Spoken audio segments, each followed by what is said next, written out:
My name's Paul Burke. I write about crime fiction, but more importantly, I'm talking to our guest today, Tim Glister.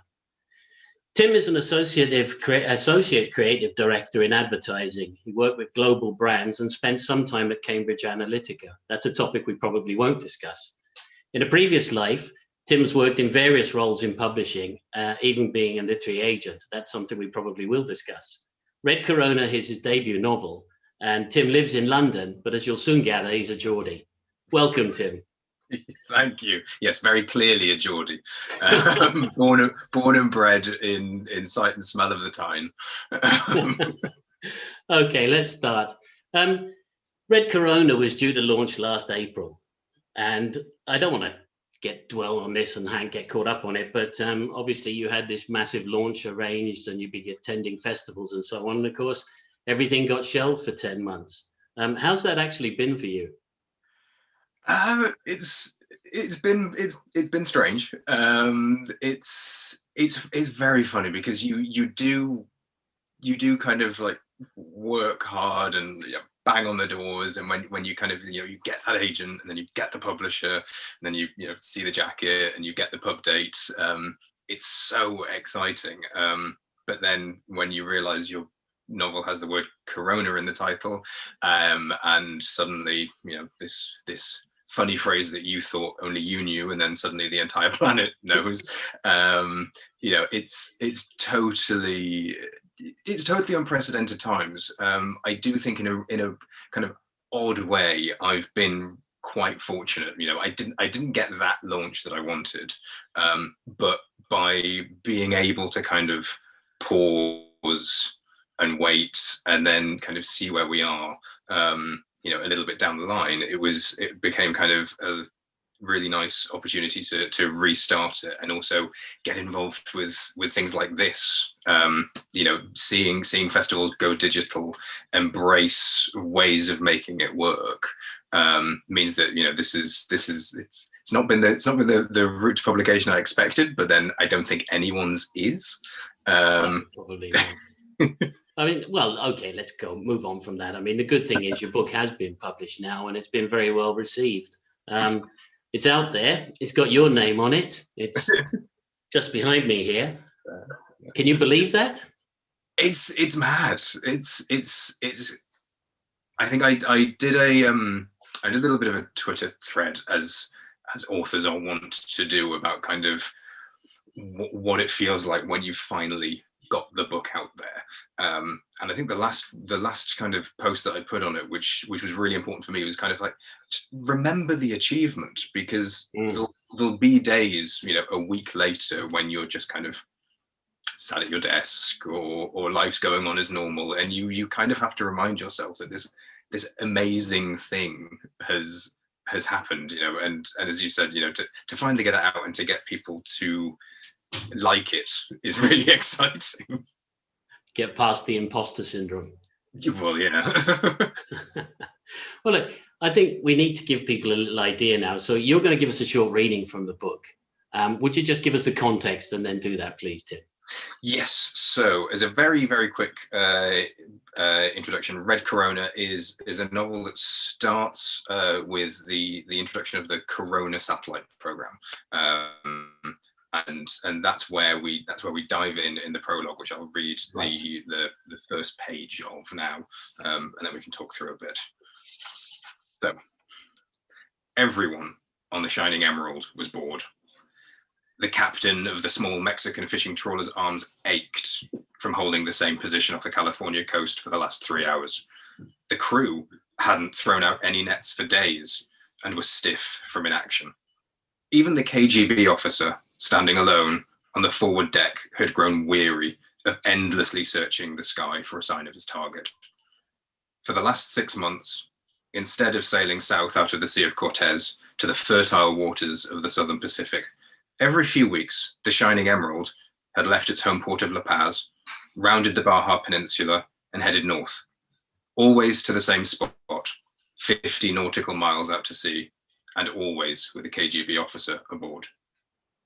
The Russian held a pair of binoculars to his eyes, scanning the sky. He completed a wide arc, dropped his head a few degrees, and began again. The work wasn't hard, but it was tiring on his eyes and his mind. He was anxious. Mexico was supposed to have been an easy posting. America was busy obsessing over the Caribbean turning red, and for once its politicians and spies weren't paying attention to her southern neighbor, which meant neither were Russia's. That was until the Cold War turned into a space race. Arc after arc, he saw nothing but bright blue, until on what felt like the 100th sweep of the sky, he spotted a distant glint. He gently stroked the large dial on the top of the binoculars, and slowly, very slowly, it began to change shape and come into focus. Suddenly, there it was, a parachute, no more than 5 meters across. Hanging beneath it was a silver cone-shaped canister and the letters NASA written in dark red along its side. The payload capsule of a Corona spy satellite. Hopefully that will whet your appetite. It does. I noticed you left the very last few lines of the prologue off there. So even the first little glimpse of the story we get is just a little bit out of touch. I think the thing about it is that really sets it. I mean, we've got the space race and we've got the Cold War. So you said it very nicely. But just to help people along a little bit and tell them a little bit more about the novel, would you just give us a little flavor of it, please?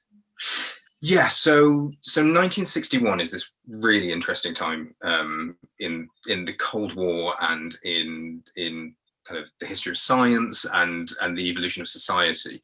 And I was always fascinated by it, and then I discovered the Corona program, which I thought really kind of embodied all of it in one thing. Now, as I said, that's kind of it's the jumping off point. It's the background. What Red Corona is a novel about an MI5 agent called Richard Knox, who is effectively kind of, I'd say, out in the cold, but out in a very specific cold. He's been given the cold shoulder by MI5, and he's trying to work his way back in. And he's doing that because he's obsessed with this idea that there's a mole at the very top of the organization. And he's desperate to uncover this traitor.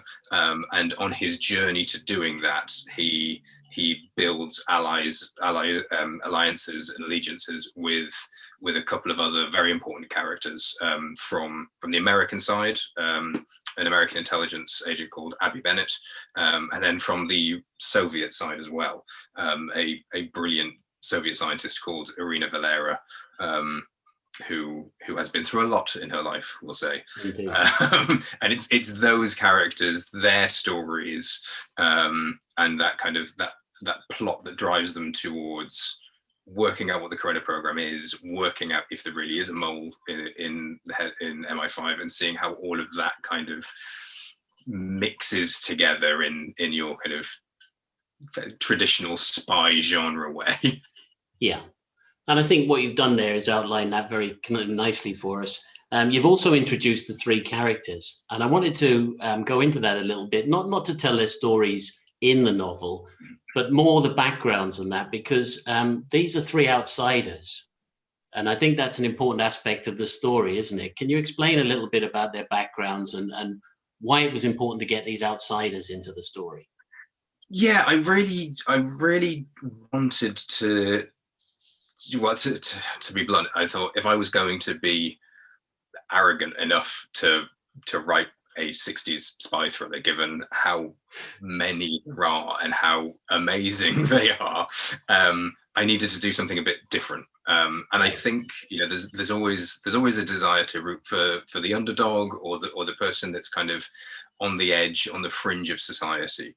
And that's what I wanted to do with these characters. I wanted to explore people who came from different sides in the Cold War, but existed on the periphery of all of them. So Richard Knox is our kind of backstreet East End spy who's having to deal with the rarefied world of MI5 in the early 60s. Abby Bennett is a woman in what is still very traditionally a male-dominated field of global espionage, desperate to prove herself. And Irina Valera is living under kind of those conditions in Soviet Russia that kind of on the one hand could offer incredible opportunity, but were also extremely restrictive. So when we meet her, she is living in a Norcograd, which is a closed science city. So if you've seen Chernobyl, or there's an amazing documentary called City 40, that's about these closed units of Russian society that were kind of, you took a town and then you just moved it and put it in the countryside, put a fence around it. Like, you do the science, that's where we keep you. And you have some benefits to life there, but it's also incredibly restrictive. But that's what I wanted to explore, these people that were kind of on the fringes of their particular societal systems. Yeah. And you said, I mean, I'm quoting you now directly, as soon as I discerned the Corona program, I knew I wanted to write about it. Corona really is where the modern world began. It represents the birth of mass surveillance. Tell us what you meant by that. And because that's the essence of this is the thing that underpins the whole story, really, isn't it? Yeah, it is. It is.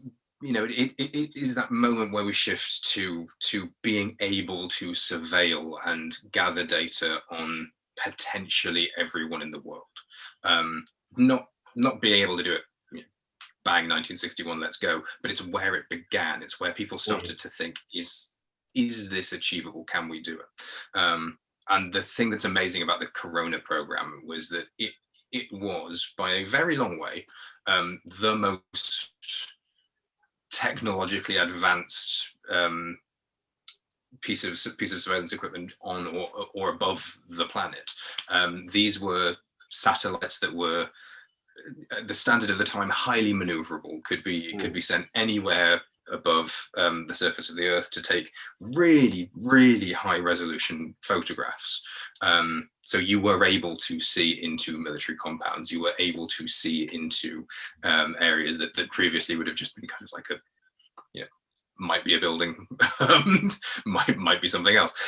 You really got that incredible penetration there. But the only way to get these photos back down to the planet, which is where we open the novel, is by putting the film that they're taken on, because we're still using film cameras, put them in a tiny little canister, drop it out of the end of the satellite, watch it parachute slowly to Earth above the Pacific, and then what you don't get in the prologue, but from the reading of the prologue, but what I do have to give away is that these satellite capsules were caught by giant US Air Force Hercules transit planes with a big hook hanging out the back. That was how the most advanced piece of surveillance technology on the planet actually worked. So it has that wonderful thing of like being a bit science fiction and a bit bizarre, but then also being this harbinger of the data-rich world that we now live in. Yeah, I mean, that's a fair point, actually. The Russians obviously had their own program. Zenit was their program, I think, wasn't it? And the thing about both these programs, of course, is that they were actually hampered by technical details. And technical advancement, essentially. We've just talked about this being on the cutting edge. But, I'm thinking about, you mentioned the Atlas computer in Manchester in the book, which is the bee's knees of computers for the day. But give us a little concept of how that is as opposed to today, in terms of the technology. I mean, it's the size of a small apartment, and it can do realistically very little. The joke is even in 69 with the moonshot, there was less technology in all of that than in a mobile phone. Now 61 is before that, so it's even more basic. We were still struggling to actually communicate with space and breach the atmospheric barrier, which on the one hand, the atmospheric barrier is great because it protects us from radiation. On the other hand, radio waves are radiation, so it's quite difficult to kind of bridge that gap or punch through it. But yeah, I mean, Atlas was a supercomputer, but but it was enormous and it didn't do much. Compared to the telephone we've all got in our pockets these days. Yeah. Well, I think actually one thing to make clear about this is we talk about the space race, and there's this glamour thing, which is the going to the moon thing. But actually, when we talk about the space race, that's not really what we're talking about, is it? It's really about control, and about control of surveillance and what you can find about the world, you know, and how you can control that. Yeah, and even the moonshot in its own way was that, but it was control of the conversation, control of the PR behind it. You know, there's an amazing Neil deGrasse Tyson video about, it's all about kind of trying to get people to care about NASA again, and fund it properly. And it says, you know, we stopped dreaming, we got there, and we achieved that, and then we just stopped dreaming. And I've always thought that was a very pure and optimistic view. I suppose it's a scientific view. It's purely guided by that desire for scientific advancement. But this, you know, the space race was an arms race. It was an intelligence race. Yeah. It was a control race. It was just taking, you know, it was a different front. It was taking what had once been trench warfare and turning it into a different type of warfare, which was exactly what the Cold War had been as well. Yes, of course. And your story's actually bookended by two events. I mean, one you've just described for us, so we know we're talking about Corona. The other one, people will have to buy the book and read it to find out about, but that comes at the very end. But I'm curious about this and the relationship between these real events and then the fictional story that you fitted in between, if you like. How did you develop that story within that framework? And how was it, the blend between fact and fiction? How did you find that? So I started out really wanting to write a story that people wouldn't really know if it had happened or not. That was what I wanted to do. And I think part of that was a little bit of a kind of, I'll say a crutch, because I wasn't 100% sure I was up to it. So I was like, well, if it exists in the real world, then I can say, well, this definitely happened and this definitely happened.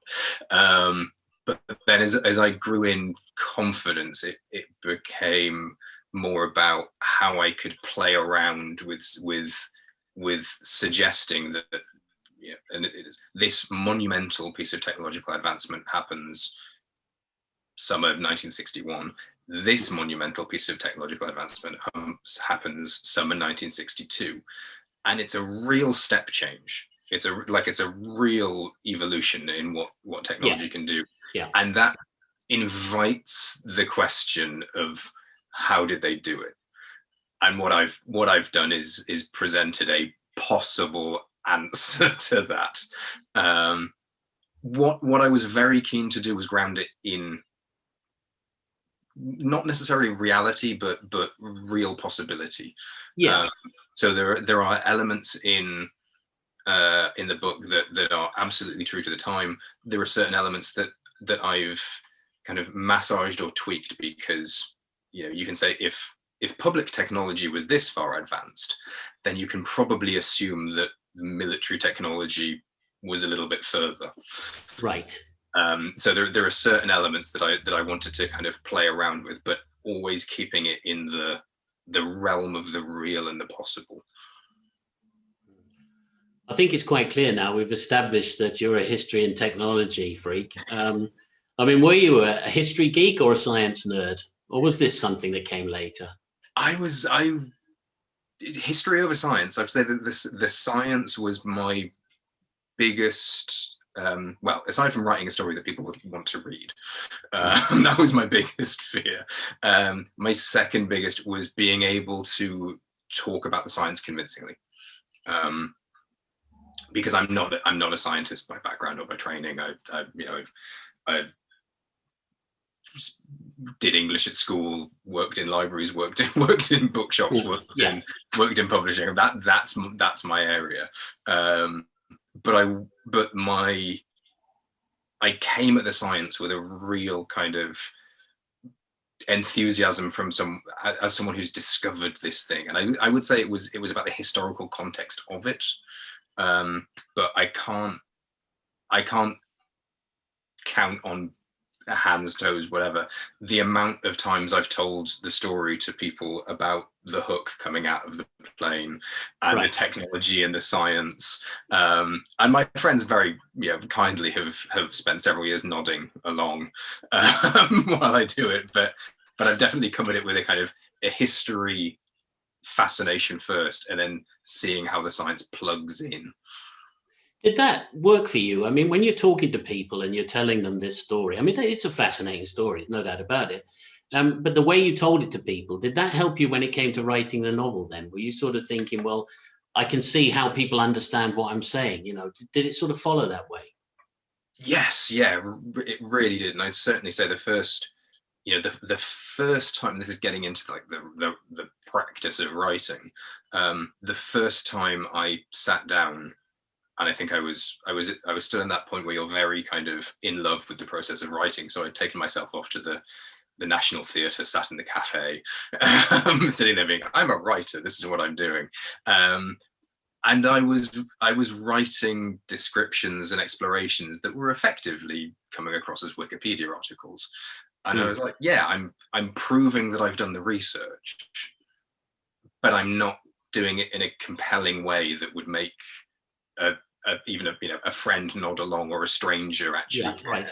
And I think that was a big part of the writing process, of kind of getting your confidence up to say, this isn't just a really exciting story I think I'm coming up with, but it's about really exciting things, and then working out how to write those in an exciting way.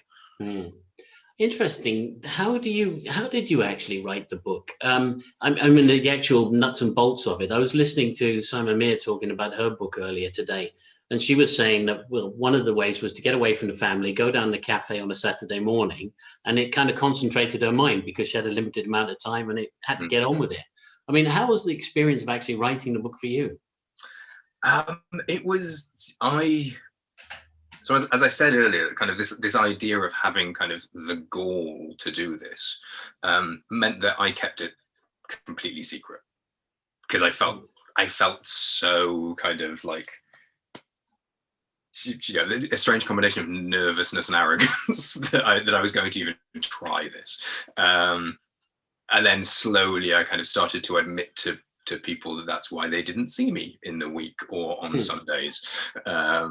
Or things like that. But in terms of the actual nuts and bolts, I did enjoy the ritual of longhand writing to begin with. So I have pads and pads and pads, which either need to go in an archive or the recycling, of the first draft. And then that got honed and honed. So I kind of, I enjoyed that. I think it's book 2, which fingers crossed will be going to the copy editor soon to find all my spelling mistakes, was a bit more screen first, because I felt a little bit more confident. But right, we'll tease people with that. We might tell them a little bit about the second book later. Second book. Well, they now know there's a second one coming anyway. Just wondering about that again then. When did you actually decide then that you could or would put this book to a publisher? Was that always the intention, or was there a point when you thought, you know what, this is good enough? This really is a story that's worth reading. I originally, I'd written a couple of speculative scripts first. Right. And that was one of the, funnily enough, one of the big changes when I went from being an agent myself to working in advertising. Was thinking I need to understand dialogue. So I did that I did a film writing course, and then I wrote a couple of spec scripts, and then I landed on this story, and it was the story that made me think, this might be a novel. This might need more of that detail and the richness, and maybe, and it's always about confidence, I think. Maybe now is the time that I'm ready to try that. And I did it and polished it, and I think I think what my my agent and my editor might say is that there tends to be kind of a really big step forward between my drafts. So I'd always say that on the one hand, and the received wisdom is, you have to get the book as good as it can be before you approach an agent, before the agent takes it to the publisher. And I 100% agree with that. But there's also an element of, you have to get to the point where you are physically, mentally, and emotionally exhausted, and you need someone else's opinion. And that's where I got to. And that was the point where I was like, right, well, they'll tell me if it's good enough, or if it can be fixed, or if it can be improved. And that's where I got to, and then kind of fessed up that I'd spent a year writing a novel hidden away. Well, obviously it worked anyway, didn't it? Let's go back a little bit. I mean, one of the things you said was that, and you've always enjoyed spy fiction, haven't you? It's been something that you've always been into. Yeah, and I would say that one of the certainly a personal reason for writing the story was that I'd kind of run out. I don't, there weren't any more. So I guess I'll write one. Oh, I see. Well, let's start with The Spy Who Came In From the Cold, because you say that's a particular inspiration. In what way was it sort of an inspiration for your writing career? So I love,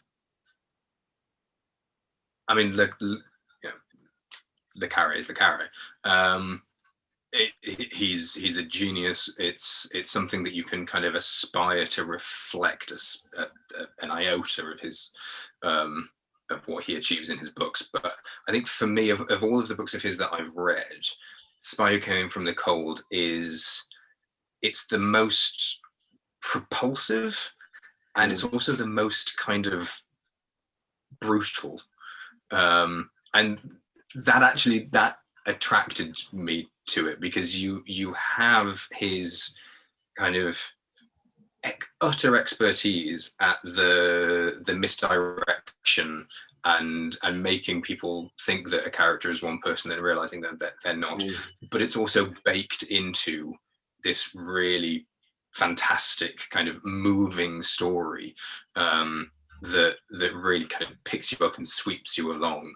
And also the way he plays, again, I guess, with these kind of like slightly liminal characters, because Smiley's in it, but it's because they use his house in a couple of scenes. So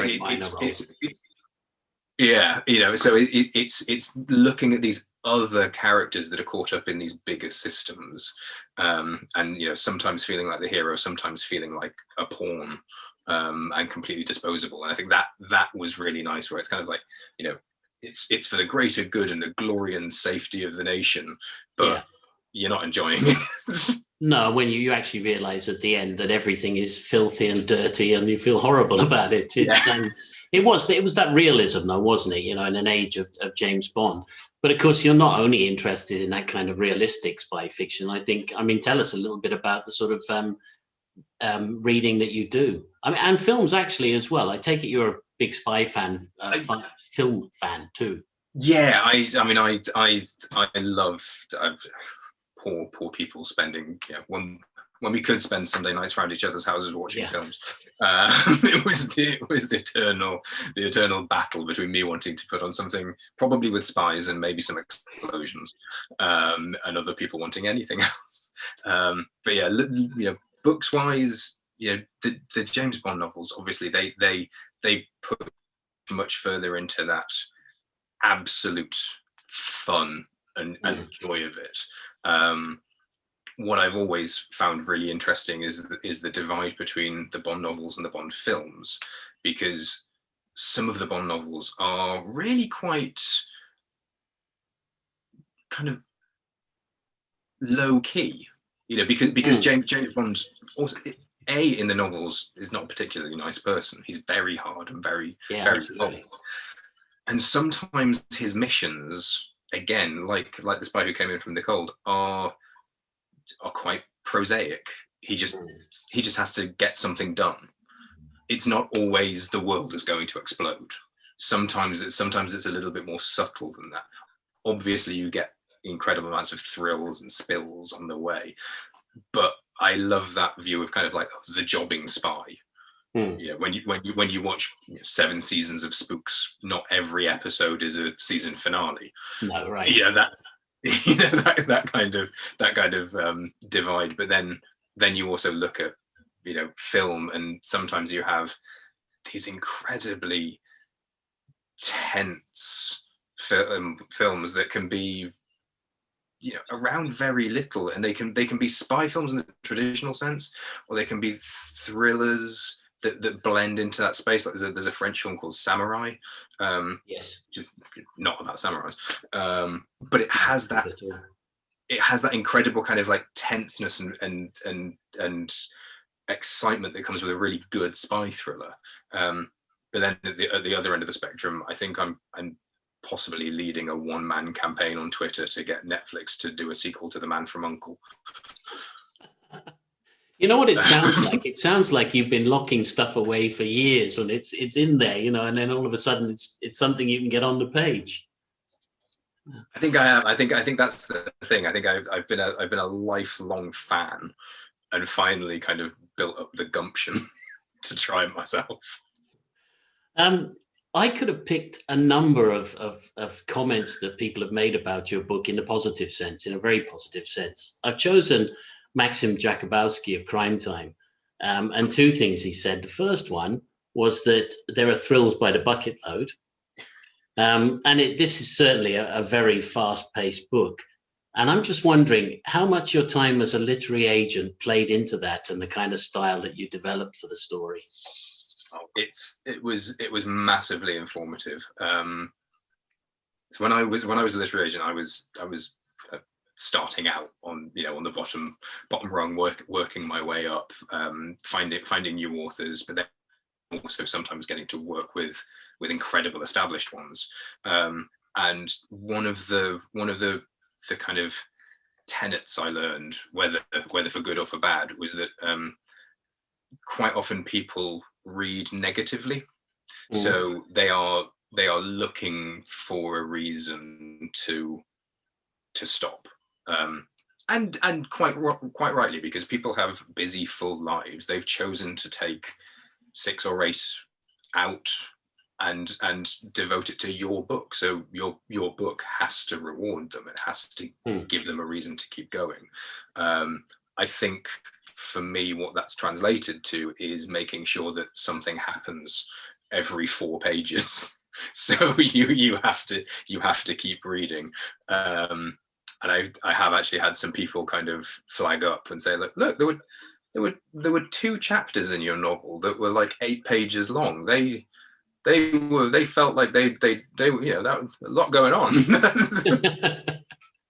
Yeah, no, there certainly was. I think the other thing that Maxim picked up on was that you get the in-house rivalry that Le Carre exploited so well, and it must be really nice to have your name associated in that way. To be honest, it's mad. I mean, to be I don't want to say compared, but to have my name written alongside Le Carre and Len Dayton in the same review is quite, it's very, very appreciated.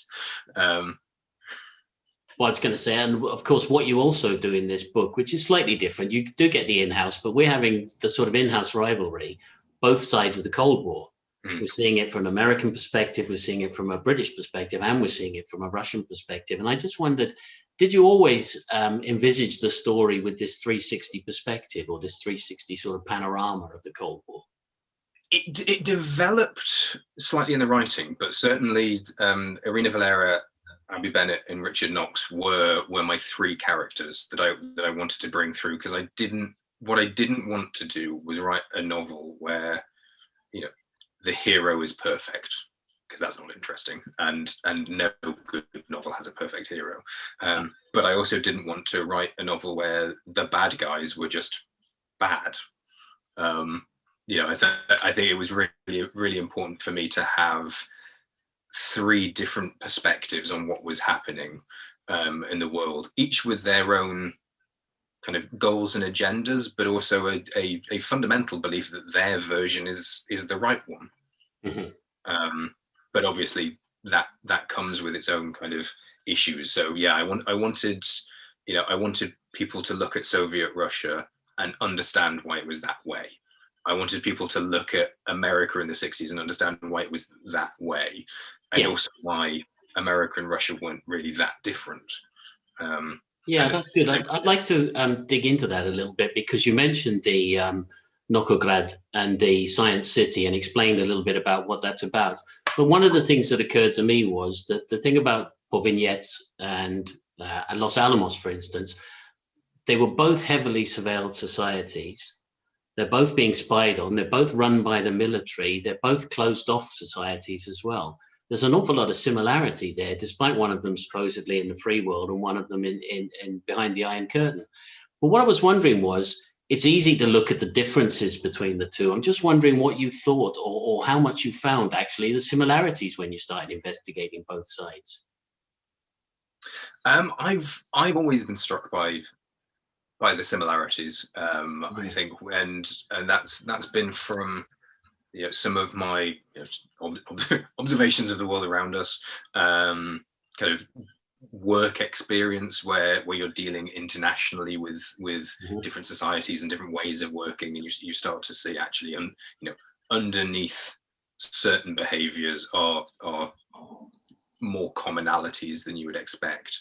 But that was particularly true of that period, and that Cold War kind of dramatic sudden pivot where World War II ends, and these vast powers have come together to defeat a very particular enemy.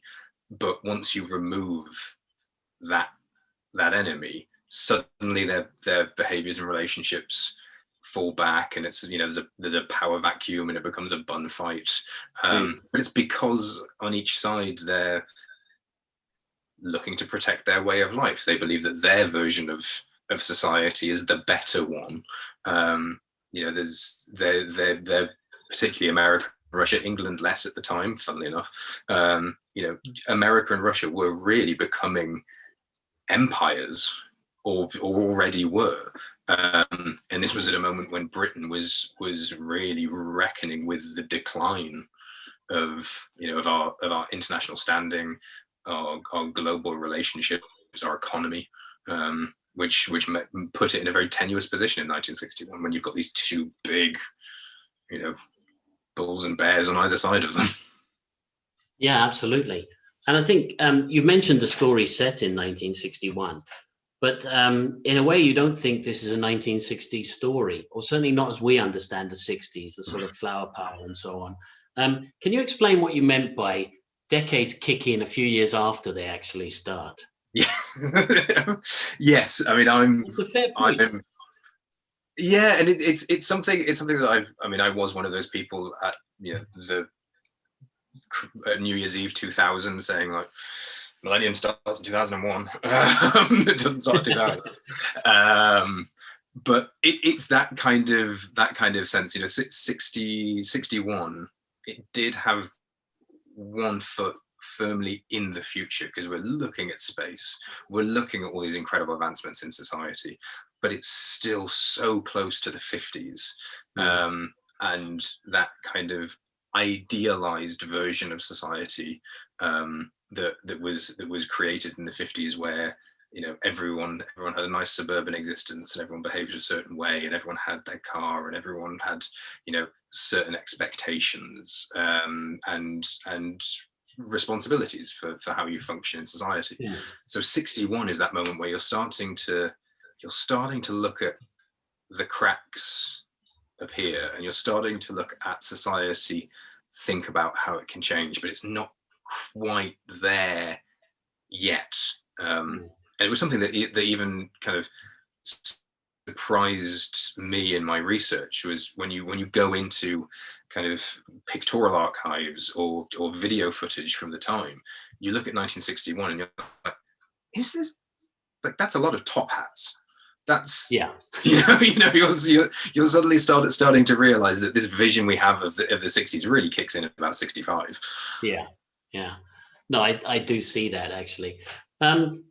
Period detail, of course, which is what we're talking about in a way here, is key to the novel. I'm just wondering, you obviously enjoy the research, and did you enjoy recreating a world, if you like? I did. I mean, some of it was, one thing I will forever be irritated by is how long it took the Barbican to actually be built. Because I think every couple of months I look back hoping that somehow the data's changed, so that I can write something in there.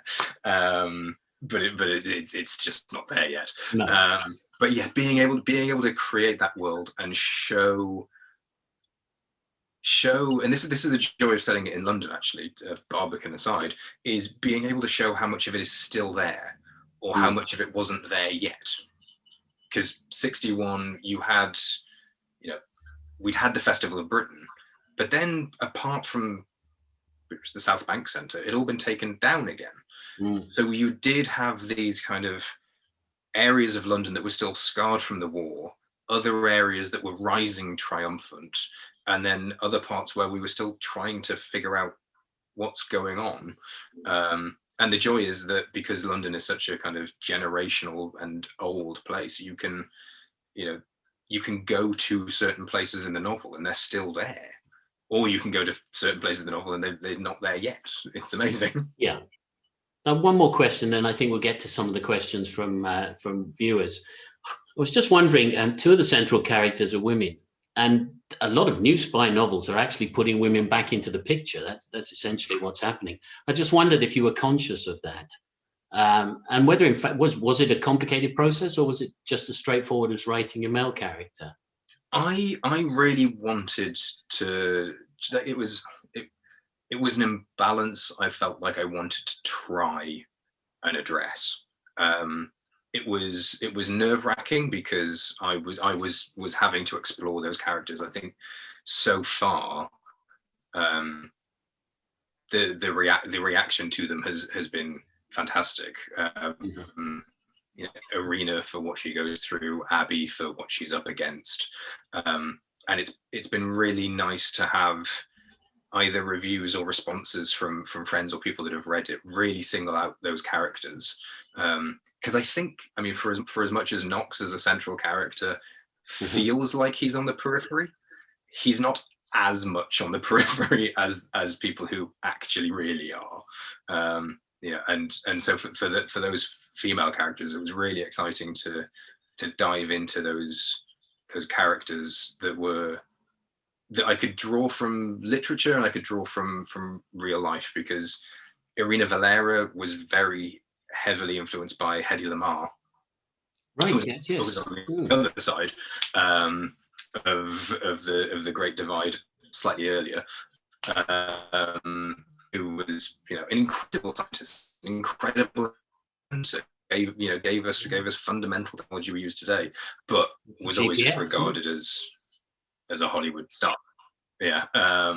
So being able to pull on that, it was something that I wanted to do, and it's been really nice to see it be well received. It's also been really exciting to see kind of this new generation, of novels like American Spy, or Charlotte Filmer's novels, or Holly Watts, who she writes as an investigative journalist, but I mean, To the Lions is a stunning debut, and seeing the Casey Benedict character develop is really exciting. So yeah, it's really nice. I'm really glad I did it, because if I hadn't done it, I feel like the novel would have been less for it. I think it would. No, I think it would. Writing in the 60s was a different thing, but now, we owe it to the past to put it right, to make it real. Let's have a look at what we've got from people then. We've got Fiona Gell, and Fiona Gell asked about research. Well, we discussed that a little bit, but one of the things she said is, what is the most interesting thing you discovered for the book? So I mean, obviously the Corona program itself was amazing, but then on top of that was all the other smaller pieces of technological innovation that lead up to it. And I think actually my favorite discovery is that the world's first mobile telephone was invented by a Soviet sergeant called Kuprianovich. Right. in the middle of World War II. And it's you know, it's mobile. It's small enough. It doesn't broadcast very far. But that little kind of hand-sized discovery of like this thing that we judge the modern world on, you know, this is the modern world in the palm of our hands. It's actually about 100 years old. The concept of it was, you know, built on a step trench. That I found absolutely amazing. Yeah, right. And we have a question from Andy Gell, who maybe is related to Fiona Gell in some way. With Elon Musk's tech background, do you have any concerns about his space or Starlink ambitions? Well, he's. I mean, I always thought that. Oh, I'm going to get the name wrong. Tomorrow Never Dies. Elliot Carver. Yes. The bad guy in Tomorrow Never Dies, played by Jonathan Pryce, who's just a media mogul. I think that was the most of the modern era of Bond. That was the one that kind of disturbed and resonated with me the most, because I was like, that could happen. And I think it's the same with Elon Musk. It's like this, you know, because someone in that position, and this goes back to what I was saying about you know, the difference between America and Soviet systems. You always think you're the hero. You always think you're doing the right thing. Yes, of course. Yeah. And I'm sure he does. What will happen? We'll see. We need to be a little bit wary of all our tech giants, I think, is the point, isn't it? Speaking of spy stories, this is a question from Joseph O'Hare. Do you like the novels of Gerald Seymour? I do. I think I have Fellow Passenger on my reading list, and I've read. Wait, no, that's not Gerald Seymour. I was thinking, who is Farrell? Yes, I do. I'm sorry, I got that wrong. Harry's Game. Yeah, I think what I'm always interested about with these books, and it's similar to the Len Dayton, really. It's the looking at how you can kind of drop yourself into the period. You know, and it's the same with, I mean, Frederick Forsyth is great because we have him for such a long time, that you have his recent and his older ones, and it's, you know, I think similarly with Gerald Seymour, if you can drop yourself into a period and you can hang on to a really interesting character, and you know, and travel with them through their adventure, then that's what you want. And I do think, really, as a spy fan and as someone who's trying to be a spy writer, you need to read as many as you can of the greats and the commercial successes, because you're going to learn something from each and every one of them. I mean, for me, I really like the early novels, but also I think he's writing some really good stuff again these days. Next question from somebody anonymous. If Red Corona were to be made into a film or television series, who would you like to see play the key character, and why? Well, I mean, Richard not that Knox, I think they let you choose too much on. Yeah, I don't think. I think you get who they give you. Yeah, Richard Knox as the alter ego, the man I wish I was. I'll have to pick someone incredibly dashing. There's a BBC show from 2019 called The Capture, and the male lead in that I thought was a really fantastic up and coming. He's subsequently been in Emma, so you know, he kind of broke onto the scene in The Capture as a very kind of hard, tough, working class military officer, and then the next thing you see him, he's in Emma. So I think he's fantastic, and also, God, the name I've forgotten his name, but I saw the film James Norton. Right. James, yes. Love James. Yeah, he's been an amazing film that I saw at the London Film Festival 2019, and about Stalin's purges, which is it was very influenced with George Orwell, and he was absolutely fantastic in that. And I think he would be quite good. So, if anyone's listening, and James Norton is available, yep, come and get it. Okay. One of the things that we led on a little bit earlier, actually, was you told people this is the start of a series. And the last question was, can you tell us a little bit about the next novel? Yes. So the next novel, it's a continuation. It is Richard Knox again. It is set in 1966. So we're taking a 5-year step forward. And I don't want to give too much away about the plot, no. But what attracted me about making that step was because in the 1960s, the Cold War just kept going and no one won. And I was fascinated by this idea of all of these cold warriors that were recruited or came of age and believed they were going to save the world and change the planet. You suddenly realize that they're fighting an unending war of attrition. And what does that do to them? Do they start to question if they're actually, are they achieving anything? Are they even the good guys? And that's what I wanted to explore, kind of issues of duty and loyalty in the face of stagnation. And where are we? It's more exciting than that. Stuff happens in every chapter. Cliffhanger on every page. Yeah. So where are we with this one? Because you did say you're just about to hand it in for. Hopefully, it'll just be going to copy editing. So the plan, I believe, is to kind of get back to being yearly. But yeah, this is going to copy editing, and I do feel sorry because I write in Google Docs, which on the one hand is really useful because you can write anywhere. On the other hand, it doesn't have a very good spell checker.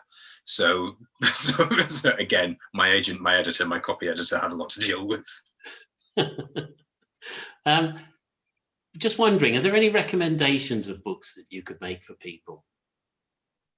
I think we've talked about two of them. If you want something from the 60s, Spy Who Came In From the Cold. If you've all thought about Le Carré but you've never quite got there, that's the best starting point for me. If you're going to do a Bond, which maybe do, start with From Russia with Love. It's the best Bond. It's the 5th in the series, but that doesn't really matter. And then for modern stuff, American Spy or To the Lions. I think yes, I'm glad you mentioned those. Those are two very fine novels. Yeah. I'd add two myself. I just read Untraceable by Sergei Lebedev, a Russian novel, and it goes to a Novigrad in a sense, but it's one where they're involved in chemical warfare. So there's a kind of connection between your book and that book. And another one is Who is Vera Kelly, which is set in South America in the 60s by Rosalie Knecht. And she well, again, it's what we were talking about earlier. It's the thing about putting women back in the story, you know. This is about a woman spy in South America in the 60s. One thing about it strikes me that the 60s was a sort of an age of possibilities. We kind of think now that we pretty much can do anything we want. You know, there's no sort of limit on how we feel we will achieve things. We will achieve them. But when Kennedy said at the start of the decade that they were going to send a rocket to the moon, everybody turned around and said, well, I don't know how we're going to do that yet, you know, and whether we can. And I'm just wondering, do you think that this was a far less jaded age, you know, an age reaching for the stars? I think so. I think it maybe even goes back to that Neil deGrasse Tyson point. So, you know, yes, now we do feel that we can do anything that we want. That kind of makes us a little bit blasé in some areas. I mean, obviously, the last, you know, our biomedical capabilities are absolutely incredible, and what's been achieved over the last year has been amazing on that front. But certainly, you know, that early 60s, it was hopeful possibility. It was, we've set ourselves a goal. Let's make it happen.